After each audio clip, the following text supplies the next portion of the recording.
नमस्कार दोस्तों, स्वागत है आपका आपके channel one nation one exam पर। तो दोस्तों इस वीडियो में हम लोग UP DElEd second semester math यानी गणित का मॉडल क्वेश्चन नंबर 4 देखेंगे। ठीक है दोस्तों, इससे पहले मैं मॉडल क्वेश्चन पेपर 1, 2 और 3 करा चुका हूं, जिसका आपको लिंक मिल जाएगा डिस्क्रिप्शन में। और आपके पेपर के हिसाब से वो बहुत महत्वपूर्ण प्रश्न पत्र हैं, तो उसे आप जाकर अवश्य चेक करें। तो इस वीडियो को शुरू करते हैं वस्तुनिष्ठ प्रश्नों के साथ, जैसा कि आपका एग्जाम में पूछा जाता है। सबसे पहले वस्तुनिष्ठ प्रश्न 5 क्वेश्चन। ठीक है दोस्तों, तो यह 5 क्वेश्चन है 5 नंबर के। तो आप वीडियो को पॉज करके देख सकते हैं कि आपके 5 में से कितने अंक प्राप्त हो रहे हैं। तो पहला प्रश्न देखते हैं, जो है व्यंजक x³ + 1 और x² - 1 का म स है। तो दोस्तों आप पहले दिए हुए अंकों का गुणनखंड कीजिए। तो यह है a³ + b³, जिसका फॉर्मूला होता है a + b a² + b² - ab। इसके अलावा इसका भी गुणनखंड कीजिए, जिसका फॉर्मूला होता है a + b और a - b। जहाँ से आपको म स ज्ञात करना है, यानी महत्तम समापवर्तक ज्ञात करना है, यानी हाईएस्ट कॉमन फैक्टर ज्ञात करना है। तो कॉमन क्या दिख रहा है, x + 1 ही तो कॉमन है, तो यही आपका उत्तर हो जाएगा। अगला प्रश्न देखते हैं, पूर्ण संख्याओं का योग तत्समक अवयव होता है। तो दोस्तों योग तत्समक अवयव वह होता है जिसको किसी संख्या में जोड़े तो वही संख्या प्राप्त हो जाए। तो ऐसी संख्या होती है 0। तो आपका उत्तर हो जाएगा ए। अगला प्रश्न है, 6 और 54 का मध्यानुपाती है। तो दोस्तों हम इसके मध्य में x मान लेते हैं और यही मध्यानुपाती है। तो इसकी वैल्यू कैसे ज्ञात करेंगे, इसको इस प्रकार हम लिखेंगे।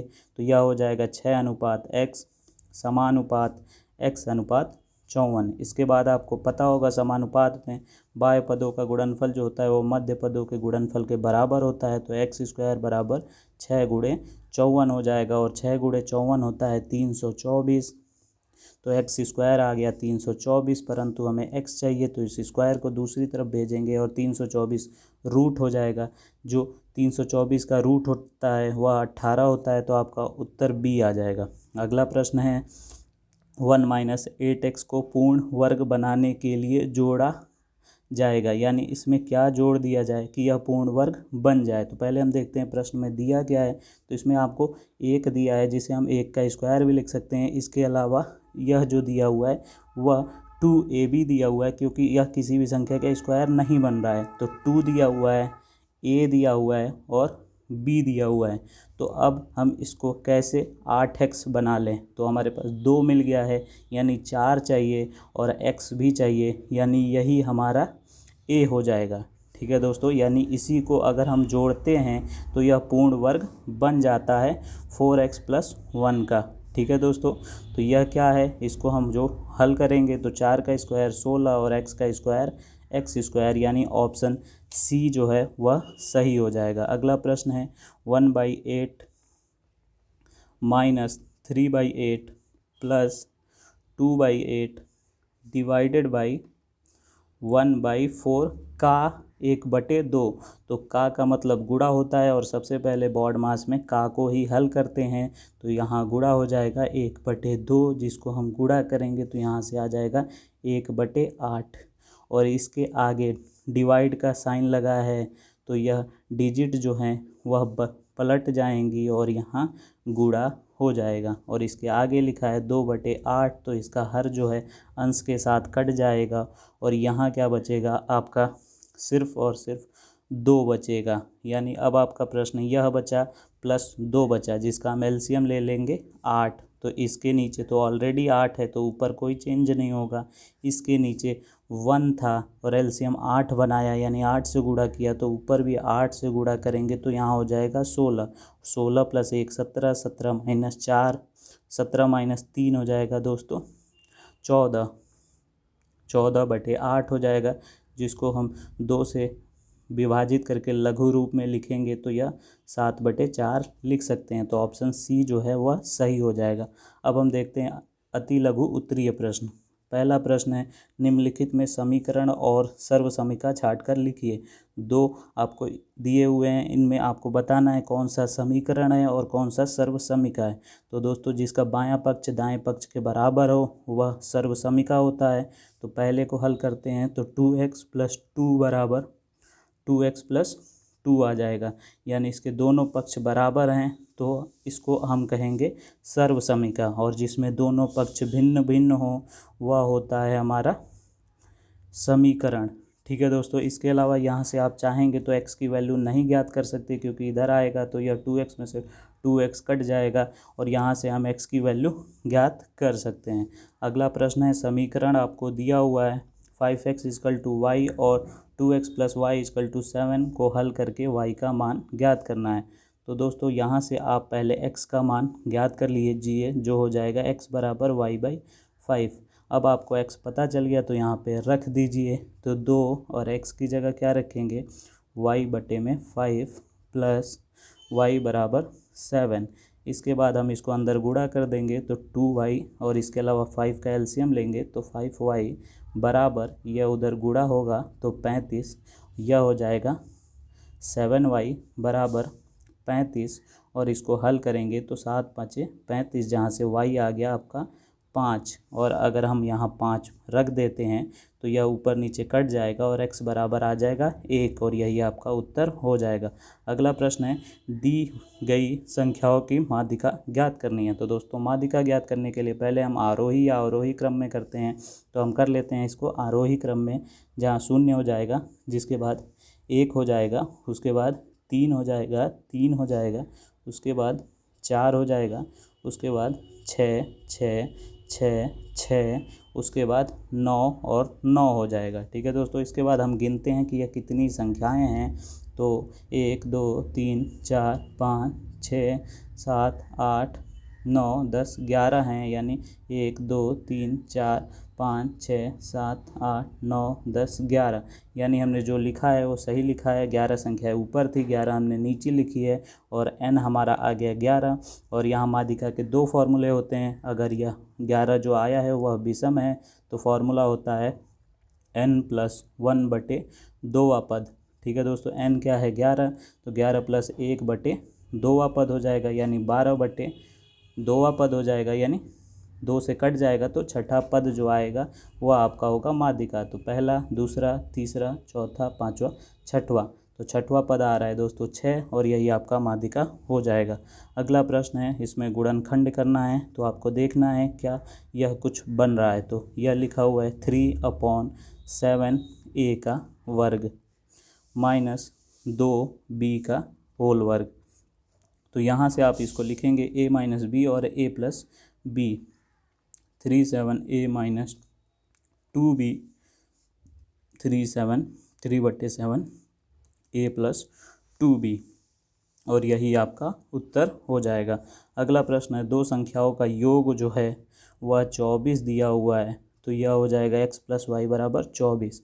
उनमें से एक संख्या दूसरी संख्या के 2 गुनी है। तो कोई भी एक संख्या आप मान लीजिए, जैसे हम एक संख्या y मानते हैं जो x की 2 गुनी है। तो हमारी 2 इक्वेशन आ गई। 2 चीज़ें हमें नहीं पता है तो 2 इक्वेशनों से 2 अननोन क्वांटिटीज़ को हम निकाल सकते हैं। तो यहाँ से आप चाहें तो y की जगह 2x रख दें, तो x की जगह x हो जाएगा, y की जगह 2x हो जाएगा, बराबर 24 हो जाएगा। जिसको हम हल करेंगे तो यहाँ से 3x = 24 हो जाएगा, जिसके बाद 3 से 24 कट जाएगा 8 बार में, तो x आ गया आपका 8। और आपसे क्या कह रहा है, x जो है वह 2 गुना करते हैं अगर हम x का, तो वह y आ जाएगा। तो इसका हम इस इक्वेशन में पुट कर देंगे तो 2 × 8 = y हो जाएगा, जहाँ से y आ जाएगा 16, और यही आपका उत्तर हो जाएगा। अगला प्रश्न है, 30 और 40 के बीच की आपको अभाज्य संख्याएं लिखनी है। तो 30 और 40 के बीच में वह संख्या है जिनके जिसके सिर्फ 2 फैक्टर होते हों, जैसे कि 31 जो 1 से और स्वयं से ही कटता है। इसके अलावा 30 से 40 के बीच में आएगा 37। ठीक है दोस्तों, इसके अलावा जितनी भी संख्याएं हैं 32 33, इनके 2 से ज़्यादा फैक्टर हैं तो यह अभाज्य ना होकर भाज्य हो जाएंगी, इसलिए हम इनको नहीं लिखेंगे और उत्तर हो जाएगा 31 और 37 जो हैं वह 30 से 40 के बीच अभाज्य संख्याएं हैं। अगला प्रश्न है लघु उत्तरीय प्रश्न। दोस्तों यह 2 मार्क्स के पूछे जाते हैं, इसलिए आपको स्टेप वाइज इनको करना होता है। तो आपसे a × b दिया हुआ है, a - b दिया हुआ है, और आपसे a³ - b³ पूछ रहा है। तो दोस्तों यहाँ पे क्या हो जाएगा,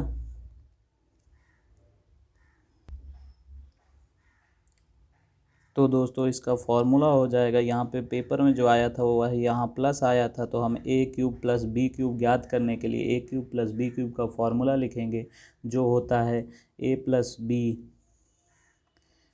ए square minus a b plus b square. ठीक है दोस्तों, अब हम किसी भी प्रकार से ए प्लस बी की वैल्यू ज्ञात करेंगे इन्हीं दोनों से, और a square plus b square के अलावा ए बी की भी वैल्यू ज्ञात करेंगे। तो ए बी तो आपको दिया हुआ है, तो अब हमें ज्ञात करना है ए प्लस बी और a square plus b square का की वैल्यू। तो कैसे ज्ञात करेंगे, तो सबसे पहले हम इसका वर्ग कर देंगे, जिससे हमें a square plus b square की वैल्यू आ जाएगी। तो इसको दोनों तरफ वर्ग करेंगे, तो a square plus b square minus 2ab हो जाएगा 16 के बराबर, क्योंकि हमने 4 का भी वर्ग कर दिया। अब हमें ए बी दिया हुआ है, तो यहाँ पे रखेंगे 5, तो 5 गुणे 2 यानी 10 हो जाएगा, और यह माइनस का है तो दूसरी तरफ जाके प्लस हो जाएगा, तो यह आ जाएगा 26।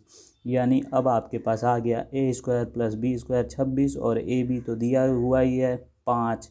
अब हम ज्ञात करेंगे ए प्लस बी। यह किस प्रकार ज्ञात करेंगे, यह हम ए प्लस बी का, अब हम ए प्लस बी का होल स्क्वायर करेंगे, जो कि होता है a square plus b square plus 2ab। ठीक है दोस्तों, यहाँ से a square plus b square आपको पता है 26 है यहाँ से, और 2ab में आपको ए बी पता है 5 है, तो 5 गुणे 2 10 हो जाएगा, जिसको 26 में जोड़ेंगे तो 36 हो जाएगा। यानी ए प्लस बी का होल स्क्वायर 36 आ गया, जहाँ से स्क्वायर अगर हम दूसरी तरफ भेजेंगे तो यह 6 हो जाएगा। यानी ए प्लस बी आपका 6 आ गया। ए स्क्वायर प्लस बी स्क्वायर आपको पता है कि 26 है, और वहीं ए माइनस बी तो क्वेश्चन में ही दिया हुआ है, जिसको हम हल कर लेंगे तो यह 21 हो जाएगा, और 21 गुणे 6 हो जाएगा 126, और यही आपका उत्तर हो जाएगा। अगला प्रश्न देखते हैं। एक आयतकार बाग की लंबाई दी हुई है आपको 10, चौड़ाई दी हुई है यानी ब्रेथ 6, और आपसे क्षेत्रफल पूछ रहा है, और इसके अलावा परिमाप भी पूछ रहा है। तो क्षेत्रफल होता है लंबाई गुणे चौड़ाई, तो हम इसको गुणा कर देंगे तो 60 सेंटीमीटर स्क्वायर आपका क्षेत्रफल आ जाएगा। इसके अलावा परिमाप क्या होता है दोस्तों, किसी भी आयत का परिमाप होता है यह सबको जोड़ देना। तो यह 10 है, यह भी 10 है, तो 20 हो गया। इसके अलावा यह 6 और यह 6 12 है, तो 20 + 12 यानी 32 जो होगा 32 सेंटीमीटर वह परिमाप हो जाएगा। इसके अलावा परिमाप का जो फॉर्मूला होता है उससे भी आप ज्ञात कर सकते हैं, जो 2l + b होता है, जिसमें 2l आपको 10 दिया है, b जो है वो 6 दिया है, तो 10 6 16 हो जाएगा, 16 गुणे 2 32 हो जाएगा, और यही आपका उत्तर हो जाएगा। अगला प्रश्न है x² + 3x + 9y4 का गुणनखंड कीजिए। तो दोस्तों यह a² दिया है, यह b² दिया है, और इसके अलावा यह 2ab दिया हुआ है, जो कि प्लस में है 2a और b दिया हुआ है, जहाँ से यह 2 2 कैंसिल होकर आपको 3x दिख रहा है। यानी यह क्या दिया हुआ है, a + b का होल स्क्वायर, और यही उत्तर हो जाएगा, जिसे आप चाहें तो a + b का होल स्क्वायर लिख दें, या फिर a + b के अलावा इसको a + b 2 बार लिख दें। ठीक है दोस्तों, अब हम देखते हैं एक रेलगाड़ी जिसकी लंबाई दी हुई है 270, तो आपको लंबाई दी हुई है 270 और खंभे को पार कर रही है 9 सेकंड में। तो आपको मैंने बताया था जब भी खंभे को पार करे कोई रेलगाड़ी तो वह स्वयं की ही डिस्टेंस को पार करती है। तो आपका फॉर्मूला होता है स्पीड = डिस्टेंस अपॉन टाइम। ठीक है दोस्तों, यानी चाल बराबर दूरी बटे में समय। तो आपको दूरी क्या है, खंभा पार कर रही है तो दूरी तो अपनी ही डिस्टेंस पार करेगी जो 270 है, और समय क्या दिया हुआ है 9 दिया हुआ है, तो हम इसको काटेंगे तो चाल आ जाएगी 30 मीटर पर सेकंड। परंतु हमें क्वेश्चन में कह रहा है किलोमीटर पर सेकंड ज्ञात करना है, तो मीटर से किलोमीटर में बदलने के लिए हम 18/5 से गुणा कर देते हैं, जहाँ से 5 से यह 30 कटेगा 6 बार में, और 18 गुणे 6 हो जाएगा 108 किलोमीटर पर घंटे। इसके अलावा अगर आप फॉर्मूला भूल जाते हैं तो यहाँ भी आप देखेंगे तो चाल जो है वह किलोमीटर प्रति का मतलब होता है प्रति घंटे, यानी चाल हो गया, किलोमीटर क्या होती है, दूरी ही तो होती है, और प्रति घंटा क्या होता है, समय ही तो होता है। तो यहाँ से भी आप अपने प्रश्न पत्र से भी फॉर्मूला प्राप्त कर सकते हैं। अगला प्रश्न है, वह बड़ी से बड़ी संख्या बताइए जिससे 49 में 59 में 109 में भाग देने पर शेषफल इतना बच जाए। तो ऐसे प्रश्नों में हम सबसे पहले जो बच रहा है उसको घटा लेते हैं। तो 49 में से क्या बचना चाहिए, 1 बचना चाहिए, तो 1 घटाएंगे तो 48 हो जाएगा। इसी प्रकार 59 में से हम तीन घटा लेंगे तो 56 हो जाएगा, और 109 में से 5 घटा लेंगे तो 104 हो जाएगा। अब हम बड़ी से बड़ी संख्या यानी मस ज्ञात कर लेंगे। तो 48 के जो गुणनखंड हो जाएंगे वह हो जाएंगे 2 गुणे 2 गुणे 2 गुणे 2 गुणे 3। इसके अलावा 104 का गुणनखंड होगा 2 गुणे 2 गुणे 2 गुणे 13, और 56 का गुणनखंड होगा 2 गुणे 2 गुणे 2 गुणे 7, जहाँ से 2 जो है वह 3 बार सब में कॉमन है। तो यही आपका HCF आ जाएगा, और यही आपका उत्तर हो जाएगा 8। यानी 8 से अगर आप 49 में भाग करेंगे तो 1 बचेगा, 8 छके 48 यानी 1 बचा। 59 में करेंगे तो 3 बचेगा, और 109 में करेंगे तो 5 बचेगा। अगला प्रश्न देखते हैं। एक आयत का क्षेत्रफल दिया हुआ है, क्षेत्रफल जैसे ही आपको दिखे, आयत का है तो L/B दिया हुआ है 117। इसकी लंबाई जो है, लंबाई यानी L दिया हुआ है 13, और इसके अलावा आपको ब्रेथ यानी चौड़ाई ज्ञात करनी है। तो 13 से 117 कितनी बार में कटेगा, वही उत्तर हो जाएगा 9 सेंटीमीटर। अब हम देखते हैं अगला प्रश्न। एक काम 50 मजदूर 40 दिन में करते हैं, उसी काम को करने के लिए 30 मजदूर और आ जाते हैं, यानी 50 थे 30 और आ जाते हैं यानी 80 हो जाते हैं। तो वह काम कितने दिन में होगा, यानी x दिन में होगा। यह मजदूर हैं, यह उनके दिन हैं, और जैसे जैसे मजदूर बढ़ेंगे वैसे वैसे कम दिन लगेंगे। तो यह तीर जो है वह उल्टी लगेगी, क्योंकि यह बढ़ रहा है तो यह घट रहा है। ठीक है दोस्तों, अब हम लिखने का तरीका इसी तीर के अनुसार लिखेंगे। 50/80 समानुपात x/40, जहाँ से मध्य अनुपात का गुणा जो है वो बाह्य पदों के गुणनफल के बराबर होगा। तो बाह्य पदों का गुणनफल होगा 50 गुणे 40 यानी 2000, और 80 गुणे x हो जाएगा 80x, जहाँ से